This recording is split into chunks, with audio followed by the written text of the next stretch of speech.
Welcome to the Motimate Help Center. Today we will delve into our vibrant visual tool, the Gallery Block. This tool is ideal for incorporating colorful illustrations, animated GIFs, or any other image files into your course. To insert a gallery block into your Moti, head to Edit Chapter within the editor and choose Gallery from the content menu.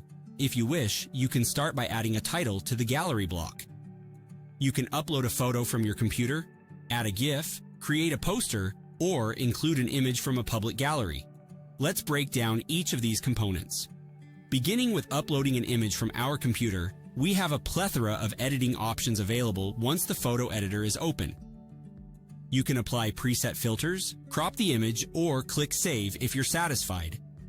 After adding the image to the gallery, click Save. We now have our first gallery image.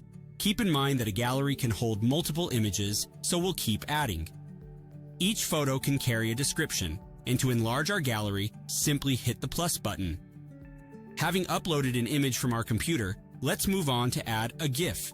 You can search for any image using any text, find a suitable GIF, and it will upload automatically in no time. Let's add another image to our gallery. This time we'll create a poster. Now that we've incorporated a poster, let's also add an image from our public library. You can search using any keyword and confirm your selection. We've successfully added 4 images to our gallery using all the different options of the gallery block. To ensure that every user views each image, we can make this box a required field. To conclude, click Save, and we now have a mandatory gallery of 4 images for users to view.